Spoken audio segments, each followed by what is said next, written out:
It's the brilliant Vivek Singh. Welcome back, Vivek. Thank you very much. Congratulations, 10 years anniversary today? Well, this year, anyway. This year, yes. Yeah. 10 years of Cinnamon Club. Yeah. And, and Cinnamon Kitchen. It's brilliant. Yeah. And really going great guns. And this is going to be on the menu this Christmas. So this is on the menu on Christmas Day. So what are we cooking then? Well, we've got a South Indian stir-fry of goose breast. Yeah. With curry leaf, green chilies and red onion. Right.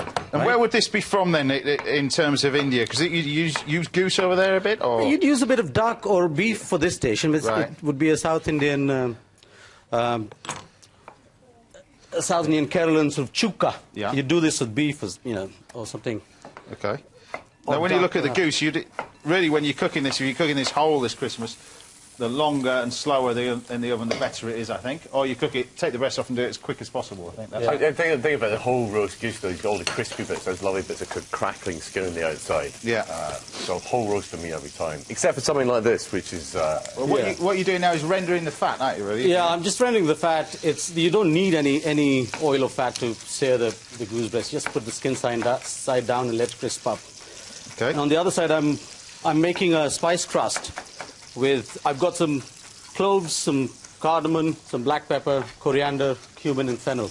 Yeah. It's a bit like a garam masala, but with the exception being this is a South Indian garam masala. It's got a bit of pepper and it's got a bit of chili, dried sort of like chili into it. Yeah. So if you notice, I put the whole spices in first to roast, and then the smaller spices in afterwards. What spices have you got in there then? Well, I've got the fennel, the coriander, the clove, cardamom, red chili, fennel. Right? Right. Can you smell this? It's just... I can smell it from here. Yeah, it smells good. Proper... So that's the cardamom, isn't it? The cardamom and the cinnamon. Cinnamon, cumin, coriander, all that, yeah? So you've got a... Now, could you take this idea and then utilise it with turkey this Christmas? If you want something alternate, use that as maybe a rub on the top? Use this as a turkey, for turkey. It's a great idea for Christmas lunch. If you've done a turkey or goose or whatever, and the next day you could do the stir fry with the leftovers. Yeah. Really, it's a great way to use up your leftovers Boxing Day. No, you're not just appearing in the UK with your restaurants. You're going over to New York, somebody was telling me. Yeah, that's right. Next year for a little pop-up restaurant. Yeah, I'm doing a week-long pop-up in New York in Desmond's. Right. And it's a great idea. It's an English chef who runs Desmond's in the Upper East Side, and we've got some common friends who set it up. And I love the idea of an Indian restaurant going from London. Yeah. I like to think of it as the latest British export, really. Right. Indian food.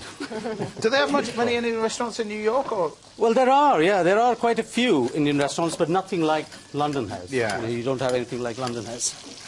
Right, so we've got the green chilies. Right, we can see in that pan there, the reason why you do this and don't turn it over, look at the amount of fat that's coming out of this goose as well.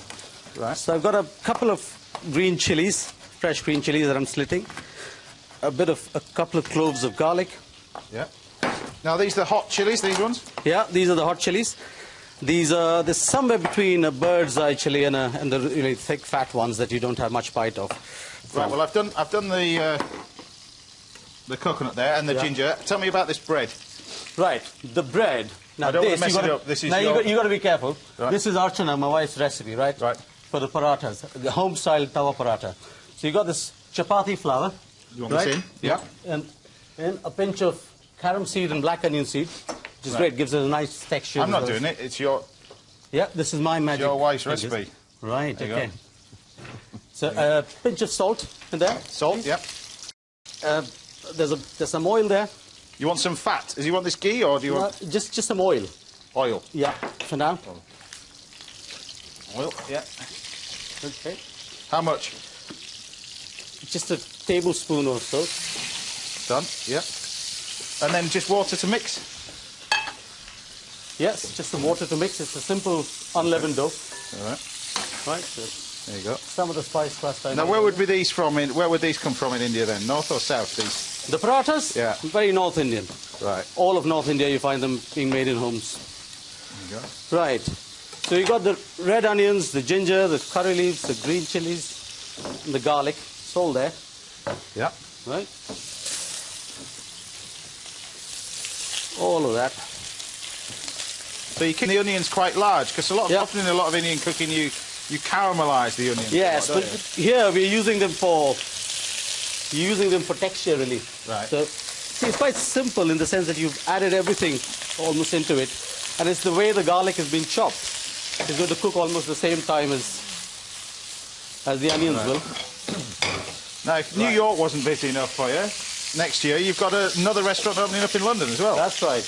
Yeah. Well, I've got. I'm opening up another cinnamon kitchen in Soho. We're potentially going to be calling it Cinnamon Soho. I mean, in my head, I've got it as a bit more of a kitchen than kitchen itself. It's Right. a little bit more accessible. It's a little bit more fun, and some really interesting dishes we're coming up with. Trying to find some lamb's brains to use, really. Trying to find some lamb's brains. Lamb's brains, yeah. Really nice beja fry, very traditional. I think I passed them in the corridor. What do you want to do with Left them? mine at home. What do you want? Oh, I'm going to marinate them, and then a garlic and herb and spiced breadcrumb. Right. Right, so my onions and Nice. Well, my rabbit has had a brain problem. We've just had to do a transplant with my rabbit's brain, but we couldn't get a rabbit brain. So what we've had to use is a brain from a hare.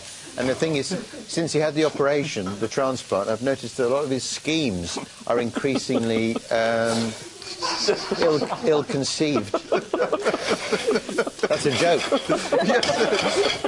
It didn't really happen. Yeah, you can laugh at that one. I'm going to get the paratha. That's free, that one. I've got a question for you. What is ghee? What is ghee? I don't really Ghee is understand. clarified butter, but it's been clarified and clarified down, really. So it's reduced. Even after it's clarified, you keep cooking it off All right. a bit longer. Thanks for clarifying that for me. I'm here all week.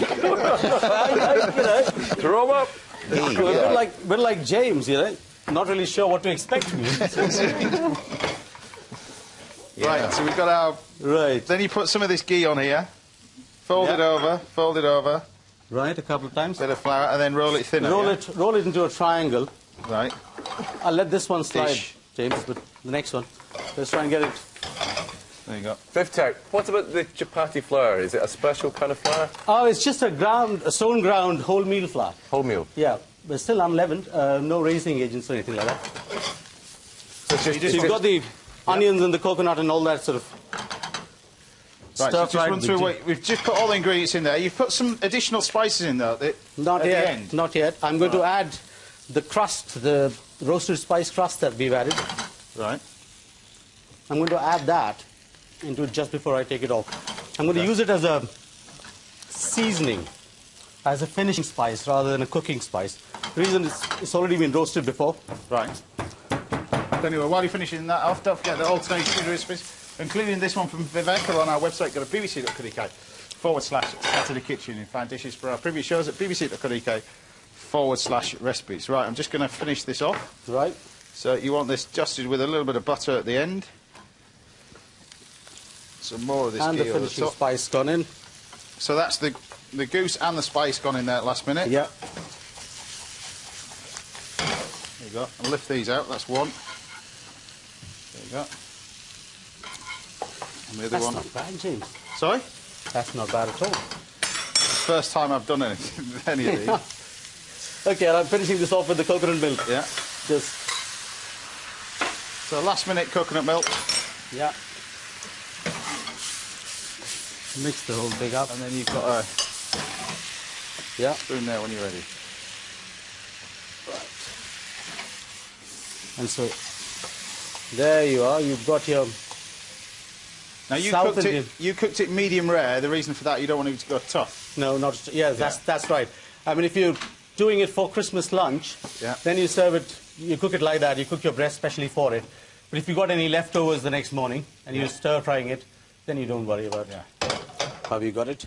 So remind us what that is again? Right, we've got South Indian stir-fry of goose with red onion, green chili, and curry leaf. Easy And as with a layered paratha. Don't forget the parathas. Yeah? Yes. And there you have it. Looks stunning. What does it taste like? Yeah. This is you. Look at that. Dive into that. Tell me what Yes, you I think. will. Vivek, you're over here. try that. Oh, yes, it's a big bit.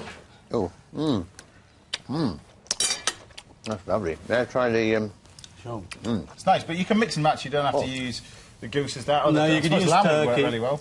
Lamb would work. Duck works really well with this. Also, that's really nice. I'm definitely going to cook it for my Christmas lunch. I can't That's wait. a whole chili. that you That's the whole chili you just That's bit the whole into. chili you... Right, well, Lisa, first let's go back to Lincoln to see what Tim has chosen to go with Vivek's glorious goose. You all right there?